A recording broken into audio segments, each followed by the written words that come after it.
Can we talk history of this building and what, this is not the first cathedral? Correct. It is the fourth cathedral. Yeah. So this originally was, in the early 1800s, a little settlement on the banks of the Mississippi River called Pig's Eye, because the local tavern keeper had a facial feature that his nickname became Pig's Eye, and so they named the settlement after his tavern.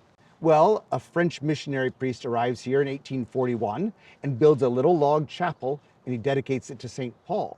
And then he says, this should not be Pig's Eye, this should be St. Paul. And so the city has taken its name from the first cathedral. It stuck. The whole city. It did. Because of the cathedral. Because of the cathedral. Yeah. And actually, years ago, the city had a dome kind of symbol that it used on it as a logo, and they developed that logo specifically to be generic so it could stand for the Capitol's dome or the cathedral's dome. Oh, nice. Yeah. That was good. And I also found it really interesting that you can do a pilgrimage to St. Paul here, which is unlike any, I mean, it's like taking the same one to Rome, yes? Exactly. So about the year 2008 or so, the Pope had declared a year of St. Paul for the whole world, kind of trying to focus on this great first missionary and all the beautiful letters he gave us in the New Testament and to deepen our spirituality by studying them. And there was no national shrine to St. Paul in the United States. So the American bishops declared this to be the national shrine of the Apostle Paul. And then we received a special blessing from Rome that if you went to the tomb of St. Paul in Rome to pray there, coming here on pilgrimage is the same experience spiritually. Yeah. Father, can we talk about John Ireland? Absolutely. And what he has to do with this? And yeah, so Archbishop John Ireland came as a little boy, as an immigrant from Ireland, of course. And growing up in this frontier town, he discerned a call to priesthood.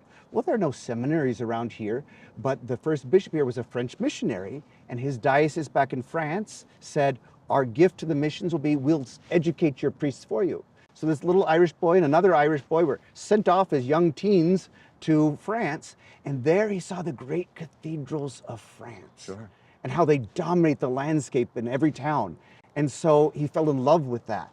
And so when he eventually became bishop here, and when the immigration brought more and more people and we outgrew those other smaller cathedrals, he knew this is what he was going to build.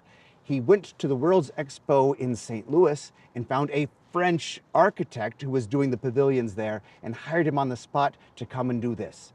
That architect, Emmanuel Masqueret, had studied at the École des Beaux-Arts in Paris. And while he's there, the great church of Sacré-Cœur, this white domed church that is on a hillside overlooking Paris, it was under construction. So he'd come out of school and he'd see this white domed church overlooking the River Seine and the city of Paris. He gets here, he sees a hill, he sees the Mississippi River, he goes, domed church, here we go. Has to be. So it's not modeled on Sacré-Cœur, but it's the same idea of a presence in the city. They're neat hidden little details. So you'd walk right past it if you didn't know it.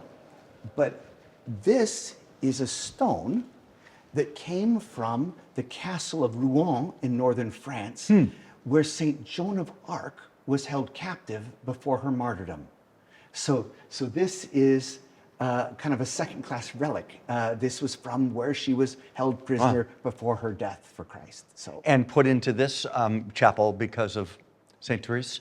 Well, exactly, because St. Therese is French, and also just because Archbishop John Ireland had all these French connections. So that's how we were able to get this wonderful little piece of history right there. Just inside the cathedral to the right, the same way it is at St. Peter's Basilica in Rome, is Michelangelo's Pietà. Now, obviously, this isn't the original, but this is an exact copy, a replica that was made.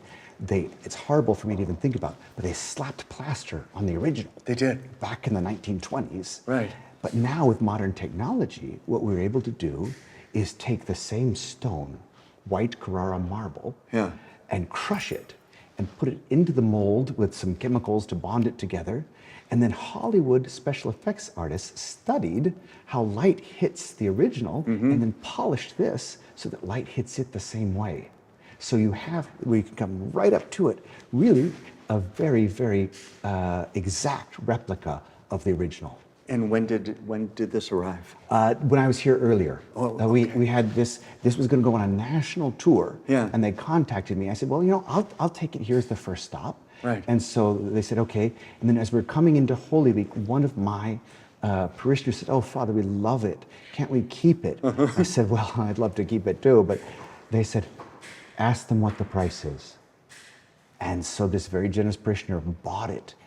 Its national tour it stayed at the first stop, has never moved. This is the home. This is home. Now people come to visit it. They do. Yeah. They do. What a wonderful piece. Yes, and unlike the one in St. Peter's where you're 20, 30 feet away and behind bulletproof glass, this you come right up to. Wow.